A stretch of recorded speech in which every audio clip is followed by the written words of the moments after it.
Bam-a-lam, whoa, Black Betty, bam-a-lam.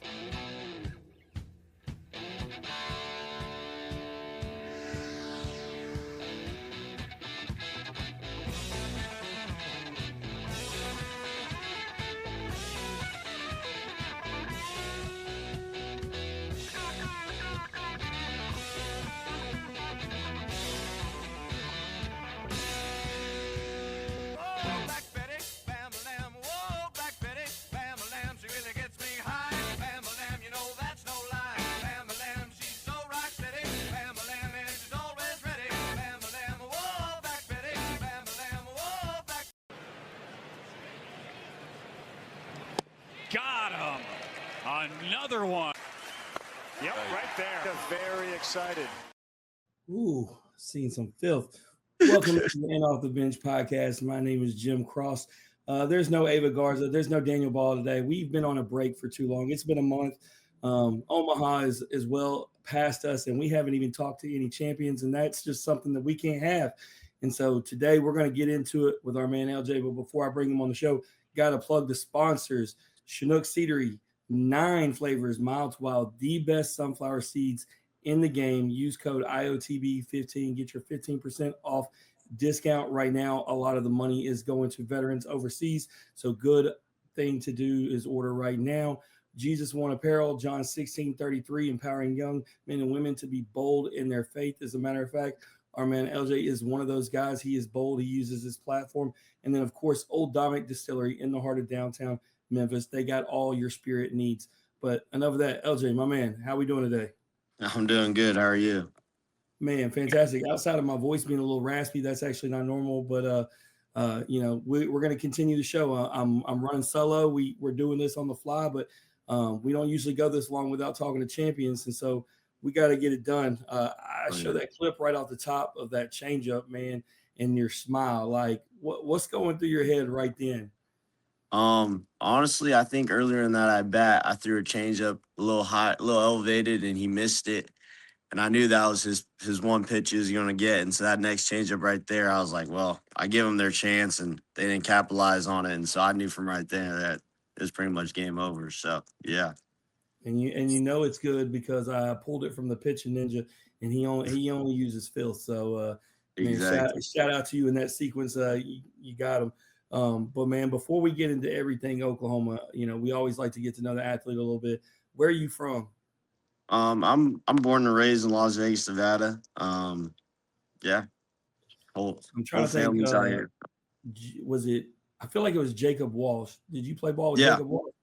Yep. He's a couple years older than me, but I played against him a couple times and seen him play growing up. So Yeah, I remember because I remember talking to him, and he was the first guy we had from Vegas. And you tell somebody you're from Vegas, and they don't picture baseball fields, but he said there's a lot of talent coming through there. there is. We have a good pocket. I mean, we had a 4th round pick with me, and then we had like a couple of 6 dude in the 6th round was Kansas, Brady Bellinger. And then every year we put out at least, I want to say 3 dudes to the draft. So it's a good pocket of baseball out here for sure. Yeah, everybody's sleeping on it. They just associate it with Sin City. They don't get to really know what's going on over there. But if anybody knows anything about Vegas, man, huge sports fandom. Man, between whether we're talking about college, we're talking about professional sports, coming up. And so it's one of those areas it's definitely slept on. But, you're unique to a lot of the guests we have. You actually have a brother that plays on your team that's coming up with you. I'm curious, growing up, were y'all actually close like y'all are now, or was it one of those kind of a little rivalry within the house? Yeah, I mean, there's for sure a rivalry. We also I lived with my dad, and he lived with our mom. Just for like in high school wise, just because the way we went to different high schools. But now we're super close, so it's been great. Yeah, and I got to know, coming from that area, I was starting to think, who might be athletes that you're watching. Who was your favorite athlete coming up? Over there on the West Coast. Shoot. I'd say we had Tyler Whitaker. He was like a 1st round pick for the Astros. My little brother played with his little brother, so we would always go check him out. Odell Beckham though is like I want to be a football guy, so I loved watching football and watching him. And then baseball kind of took off, so I had to start looking into baseball some more. Like I would say, really, I really started looking into baseball more like maybe my sophomore year of college. So then I met Dexter Fowler when I was in high school, and then when I got older, I started asking him some questions. But yeah, I didn't really watch baseball too much growing up, but now I'm in college and I'm done now. I guess I've been tuned in a little bit more. Did playing football make you a better overall athlete, better baseball player? You feel like? Yeah, 100%. I played football, basketball, baseball, pretty much my entire life. It wasn't until I got to college where I had to do a full baseball season. So it was a little different my freshman year, but I think playing three sports growing up all the way to your senior year until you got to pick is probably the best thing you could do. Yeah, no doubt. So ultimately, you end up at UNLV. One of the things I noticed when I was watching your highlights from high school, you could swing it. So, when you got to UNLV, how did the decision come that you were going to end up being a pitcher and not get to swing that bat no more? Yeah, I mean, shoot, I saw 95 and I was like, where's it at? It's in the glove. All right, I'm gonna go ahead. I'm gonna try to throw it. I'll try to throw. I don't know about hitting this. I saw 95 with the slider, and I was like, yeah, I'm good. I can't pick up the two. Was UNLV something where you wanted to stay close to home, or how did that decision come about? Yeah, so UNLV was really like all we. I mean, we have a good pocket of baseball players here, so I was telling everybody like, yeah, it'd be cool to like go to some big schools, but at least for the first couple of years, like let's just stay home and like see what we could do, make some noise. And so me and a couple buddies, we ended up there was like four of us that ended up doing it. So it was really just like let's try to make some noise and see if we could do something there.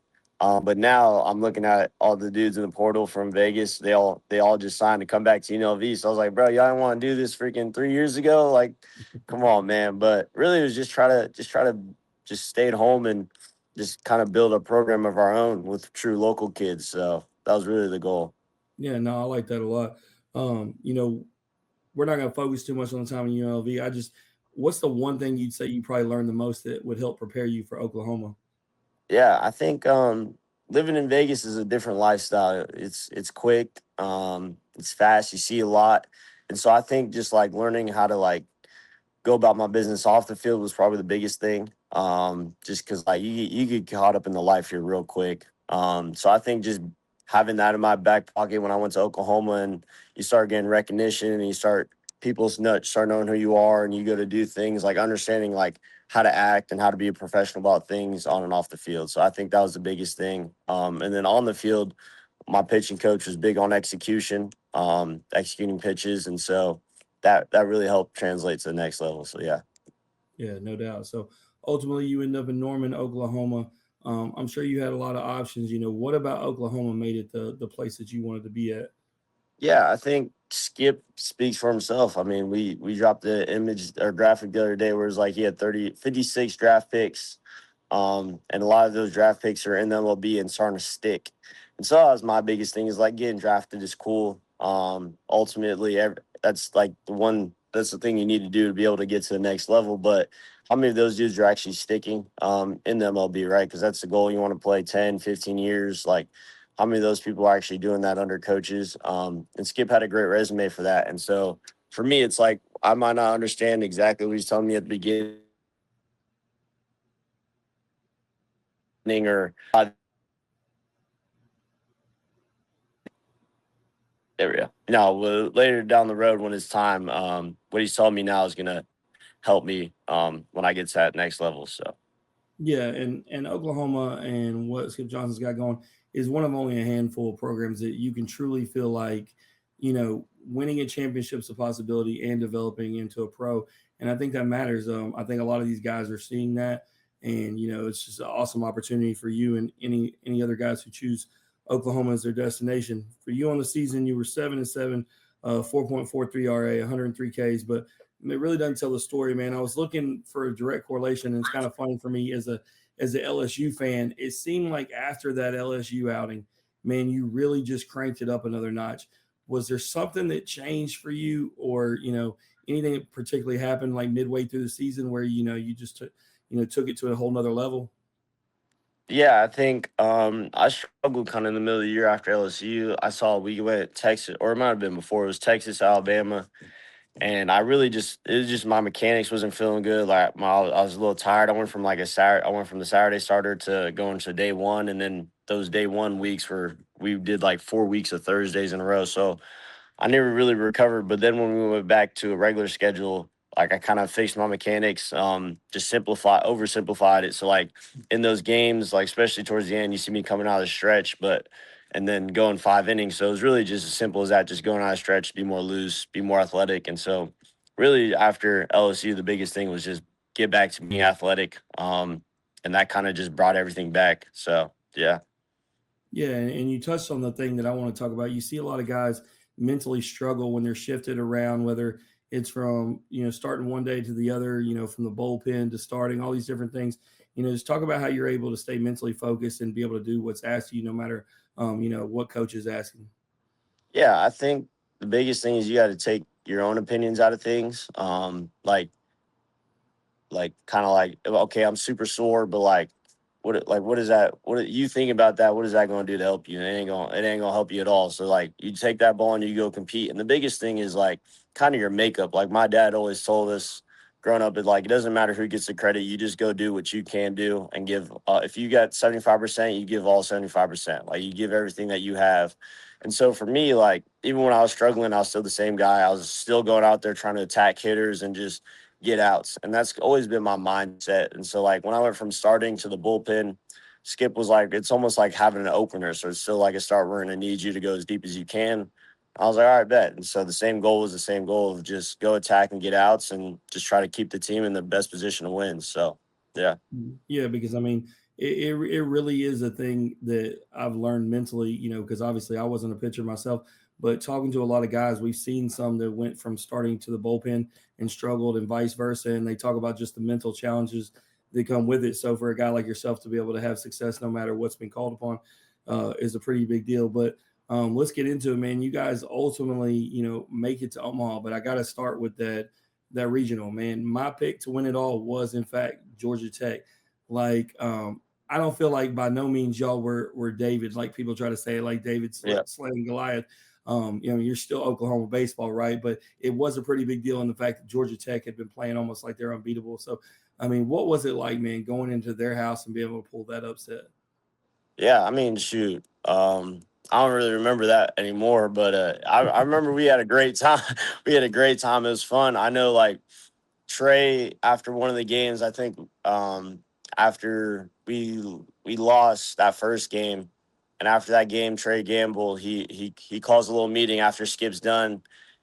Is done talking, and he's like, "All right, look at like we know they're going to hit home runs. We know that they're one of the best offenses, but guess what? You're going to get punched in the mouth, and it's about how you're going to respond. And honestly, I'm not ready to be done yet." And we're like, "Shoot, we didn't expect that from Trey because that's like like he's been around the block, so like he was cool." And then he said that, and then it kind of just resonated. And so game two, we go down like 7-2 or something. And like we just kept scraping and fighting, and then we got some clutch outs. So we were able to hold that 7-2 right there. And then next, we start putting bat to ball, get runs across, and we win. And then that last day, it was pretty much all hands on deck. So we got some big outs right there. That last game, in the middle part of the game, and then next, we tie it up, and then I'm down there warming up, getting ready just in case it stays tied. And all I hear is the crack of the bat from Talkie, and it's just like, oh yeah, it's over. So before the ball went out, I was running down there to go celebrate. But the biggest thing was just like, if you're going to get punched in the mouth, like you got to respond. Like we don't really recruit guys that are soft. Like everyone that Skip recruits is like they're JUCO bandits or they're just grinders. And so we had a team of grinders, and we just grinded out every at bat and every pitch. So that was the biggest thing there. Yeah, no, it's huge what you're saying. Seen it in all levels of sports and different sports, man. Teams that just crumble when things get hard. So for your team to stare adversity in the face and not be scared of what was in front of you, you take care of business. You get to Omaha ultimately. What was that feeling like, man? I mean, especially you transfer to Oklahoma with these expectations, and the expectations are met. And you end up where every kid's dream is. What was it like, stepping on that field in Omaha the first time? Man, it was shoot, when I was running from the bullpen against Bama, it was unreal. It was 25,000 like opening weekend. Everybody's screaming in the bullpen. They know who you are. It's just like, wow, this is super cool. Like it's almost like the words to describe it, but it was just unreal for me. And then knowing I was there with my brother was just awesome. So it was just a great time. I really enjoyed it, and just like when the lights are on, it's just time to go. So that's really about it. Have you gotten to watch any of the playback of watching them commentate about they're showing you watching your brother, they're showing your family, and they're just talking about your family? Have you got to see any of the clips or watch any of that back? Yeah, I have. It's crazy. Like it's nuts. Mom got a little too much TV time. I think they showed more of her than anybody else. It's hilarious. But no, it was awesome just to be able to have like everyone down there and just have like our family, like our whole family was like mom, dad, uncle, our grandparents came. So it was just great. Just great having them all together, and the fact that Omaha and baseball was able to bring us all back together was just so special because we've been gone for a while. So it was awesome. Yeah. The only other question I got about Omaha, man, it's not exclusive to Omaha, but I've seen a lot of people talking about it, and I'm sure you get a lot of questions about it. But the chain, man, how heavy is that chain you wear? So if I put the pendant on it, it's about like 3.5, 4 pounds. So without the pendant, it's probably like two, 2.5. Because I was having a conversation, and I was telling someone you were coming on the show, and they were like, "Is he the one with the chain?" So I thought it was funny that was the reference point. But I've seen a lot of people talking about it. Hey man, Yeah. if you wear it, you got to show out, and you did, and took care of business. So I said there seems to be a common theme in sports. It's not exclusive just to baseball, but teams talking about playing for so much more, talking about playing for God. And when you play with that mentality, it takes a lot of the pressure off because it's not as much about you, and it's so much more. So talk about coaches' comments, your comments, just talking about this team and the way it embraced their faith. Yeah, I think it kind of goes back to the middle of the season for us when we were struggling because we were hot, and so we just went on a roll, just like we couldn't win games. So we started a little Bible study, and we had probably about like 20 dudes um in there. So honestly, it was really just the fact that we were all able to come together at that time and just look to God as like our person of preference and like the person that we're going to rely on for the rest of the time being. It was so impactful because like it kind of just lifted all that pressure of being a hot team in the beginning, and we're kind of getting criticized right now. It took all that pressure and all that noise like off our shoulders and just allowed us to like kind of find the joy in baseball again. Kind of just enjoy being around each other just because like we just knew that it was in God's hands, and we're just gonna play for Him, and we're just gonna have fun. Because at the end of the day, like playing good baseball is gonna get you into heaven. Like he doesn't care about those things. Like it's just more about just having fun and enjoying the time with your teammates. And so just being able to give everything to Him was just so impactful to us, and it really just took all that pressure and criticism and noise, and it really just took it away for us to be able to just have fun with each other. And by the end of the year, I think. Yeah, you guys talk about that aspect, and I think back to the Ohio State football team a couple years ago. They said the same thing, right? They had their second loss of the season, and they said, we're going to stop worrying about the wins or losses, and man, we're just going to go back out there. We're going to have fun. We're going to play loose. We're going to play for God. We're going to play for each other. And you obviously saw what happened, and I think there's just something different when you have that mindset, and you're seeing it happen more and more in sports. And it's not saying that if you follow God, you're automatically going to win, Yeah. right? But it just takes that pressure off when you're not playing for yourself, like, and it's something more. And that's the whole idea behind Jesus won, right? Like, it's understanding that you've won. Even if you win or lose the game, like you said, you're not going to get into heaven because you throw strikes. So it's pretty cool to see your team embody that, to have the Bible study, to have the team get together the way that y'all did. But ultimately, you guys win the championship, and now you're drafted by the Arizona Diamondbacks. I know you took a brief vacation, but man, it feels like the world's moving awfully fast. So I mean, talk about it. Where what's on deck? How fast is this thing moving? Yeah, so I leave tomorrow to go out to report to the complex and do the whole sign and all that stuff. But it's world is I don't think I really have had time to sit down. Because right after Omaha, I was at the combine, and then after combine, St. Lucia, and then home, packed up the apartment, took it to the off-season house in Oklahoma, then was in Vegas, and now this. So it's really just been a crazy, like, I guess, month, it feels like. But realistically, it's been a crazy 2 months. But really, it's just get out to Arizona, finished all the medical mini draft stuff, draft camp, and then just get to work. That's really about it. So yeah. Yeah, no, one of the cool parts is Jesus One is actually out of Phoenix. It's right the facility's right down the street from the Arizona Diamondbacks. So I'll have to get you connected with the guys and get you the merch. But yeah, it's a great place to be. It's hot, but it's a great place to be. It's the same. It's the same as Vegas, though. I love Arizona. I'm not gonna lie. I've bbeen saying all year, like, if I get picked up by a team, I hope I get go back to Arizona. Like, that'd be sweet. Nice. Yeah. So on that note, in your bio, you see John 16:33, which is the foundational verse for Jesus One Apparel. Just out of curiosity, putting you on the spot, but that verse is on your bio. Like, what does that verse mean to you? It's something special because we actually had Jesus One. They sent one of my teammates, Mason Bigsby, some gear, and when they did that, and I got to read the verse and kind of just see like how impactful it was to our team, and we kind of sat there and talked about like just like being able to be bold with our faith, especially out in Oklahoma, and like using that as our platform of like I guess like more of like for me, like using my platform to one, like use God and to be able to spread like awareness on like if young players have any questions and just like telling them like look at like hard work, dedication, and you take all that pressure and you just give it to God, like you're gonna be okay.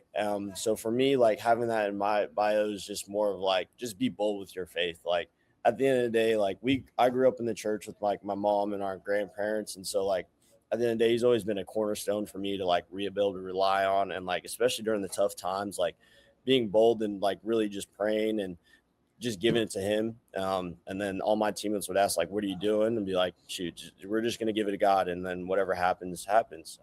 So just having that trust in him, and him trusting me, I guess, being able to like give us all these things, like being drafted and winning Omaha and being with my family and like kind of rekindling my relationship with my brother is just like a testament to him and how powerful he truly is. So, yeah.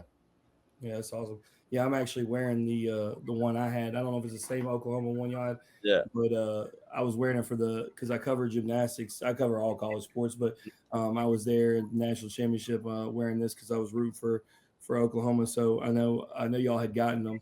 So that's awesome that it came around like that. Well, before I let you go, because I know you're busy, man. We always play a game with every guest, but being that we did this on short notice, I didn't have a bunch of questions, so I just had like 5 this or that questions. Really, just one main one I want to pick your brain about. But if you're down to play, I'm just gonna give you those, and you pick one or the other. All right. So simple questions like burgers or tacos. Tacos. You rather go bowling or golfing? Golfing. All right. Would you rather go to a concert or a sporting event? That means any concert, any sporting event. I'll probably go concert. Who are you going to see? Shoot, after St. Lucia, I might be going to see Burner Boy, man. Did you get to experience a concert down there? They had like a little street party deal, and it was fire. Nice. All right. Would you rather do 5 years in prison or 10 years in a coma? Wow, that was actually tough. Mm-hmm. I'm not gonna lie, I low key like sleep a lot, so like. I honestly wouldn't mind. And plus, like, you wouldn't even know it's been 10 years. So, like, I'd do a coma. Except you'll wake up and be 30 years old. But yeah, hey, it's a good nap. All right, here's the question I want to pick your brain about. So both these guys are 2-time guests of the show. And I'll tell you what my opinion was. I gave it a couple years ago. But if you look at the All-Star game that's taking place tonight, you have Paul Skeens and you have Chase Burns. If you could only have one as a teammate, who is it? Paul Skeens or Chase Burns? I feel like because Paul Skeens was also in the Mountain West and I was in the Mountain West, I'd have to go Paul Skeens. And the Air Force coach was super cool. So I know I've never met Paul Skeens personally, but I've heard that he's a great dude. And my uncle served in the Air Force, so I'm gonna have to go Paul Skeens. Nice. I'm on the opposite side. I've never said this to Paul. Hopefully, it don't get me in trouble. But I did say it on air here. I said that I thought one day Chase Burns would pass Paul Skeens, that he would be ultimately better. As an LSU fan, of course, that rubbed a lot of my people wrong. But Chase Burns is just absolutely nasty. But you see them both, like I said, in the All-Star game. Can't go wrong with them. But yeah, Paul's a good dude. I would be glad to be a teammate with either of them. I'm sure you would. Exactly. Well, before you get out of here, anything left that you need to plug or promote or want to share? Shoot, go Boomer Sooner, bro. That's really about it. I mean, if you really about being gritty and being about that life, we would say, like, go to Oklahoma. We don't really like any soft dudes. So if you just gotta be gritty and you gotta be willing, like if you're willing to fight, let's go Oklahoma and you're gonna turn into a man. So yeah. Soft dudes go to Alabama. No, I'm just kidding. I don't know why I picked Alabama and thrown under the bus. I guess because y'all beat them. But man, LJ, we appreciate you taking your time. Wish you nothing but the best of luck. If you need anything along the way, man, just reach out to us. Yes, sir. Appreciate you. Absolutely. If you enjoy hearing LJ's story or you just like hearing us average Joes talk X's and O's, please like and share on Facebook, retweet us on Twitter, like, subscribe on Instagram, YouTube, all that good stuff. We'll be back this week. We got a bunch of episodes, but just like LJ's, I got no date. I got no time. They're just coming. So just be on the lookout. In the meantime, remember, strong bodies, sharp minds, grit and grind all the time. We are out.